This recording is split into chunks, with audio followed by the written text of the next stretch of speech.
और कैप्सूल, अब दर्द भी घुटने टेकेगा। आम्ही एकत्र आलो, आता मराठी माणसानं एकजूट दाखवावी। भाजपची ही एक्सपायरी डेट आहे। संयुक्त मुलाखतीतून ठाकरे बंधूंचा हल्लाबोल। विकास केलाय तर धमक्या पैसे का द्यावे लागतायत? महायुतीमध्ये नुरा कुस्ती सुरू आहे। राज ठाकरेंचा हल्लाबोल। दिल्लीवाल्यांना थैल्या मिळतायत तोपर्यंत उपर राहतील। शिंदेंचा वापर मराठी मतं फोडण्यासाठी। संयुक्त मुलाखतीतून नाव न घेता एकनाथ शिंदेंवर हल्लाबोल। अंबरनाथ प्रकरणामुळे भाजप ढोंगी असल्याचं समोर आलं। चव्हाणांनी काँग्रेसच्या नगरसेवकांवर ससाण्यासारखी झडप घातली। अंबरनाथ प्रकरणावरून संजय राऊतांचा हल्लाबोल। मुंबई भाजपकडून बंडखोरी करण्याचं निलंबन। भाजपकडून 26 जणांचं 6 वर्षांसाठी करण्यात आलं निलंबन। सांगलीच्या सभेमध्ये प्रकाश आंबेडकरांची जीभ घसरली। जाहीर सभेतच काढली पंतप्रधानांची लायकी।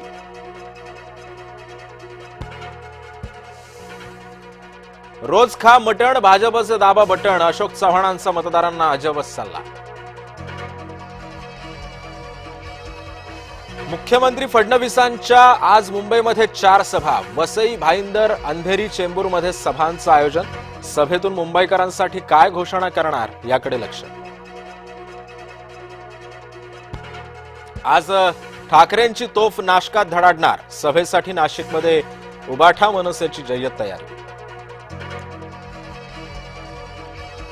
मुंबईचा विकास काय? मुंबईत जन्मून म्हातारे झालेले करणार का? उपराजधानीतून देवेंद्र फडणवीसांचं ठाकरे बंधूंना जोरदार प्रत्युत्तर। मुंबईकरांसाठी भाजप शिवसेनेचा जाहीरनामा लवकरच। येत्या 2 दिवसांमध्ये जाहीरनामा घोषित होण्याची शक्यता, सूत्रांची माहिती।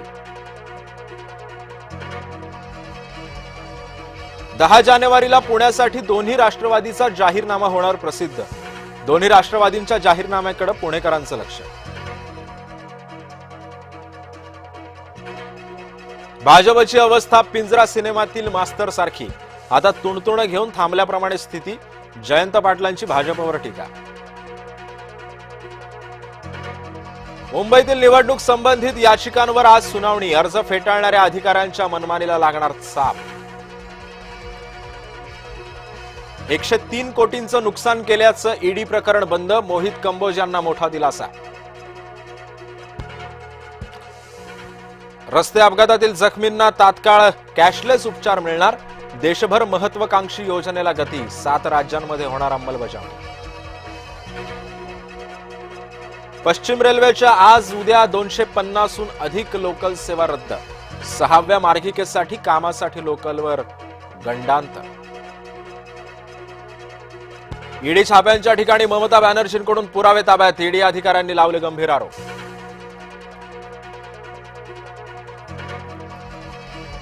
अमेरिकेचं दबाव शुल्क। रशियाकडून तेल खरेदी करणाऱ्या देशांवर 500% आयात शुल्क वाढवणार।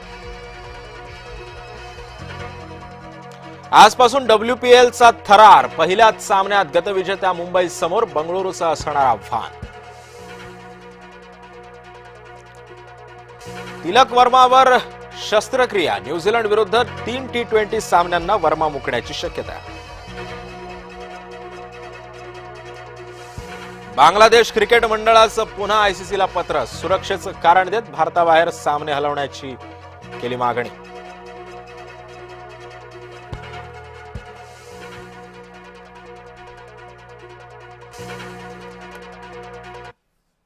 नमस्कार, मी सिद्धेश ताकवले।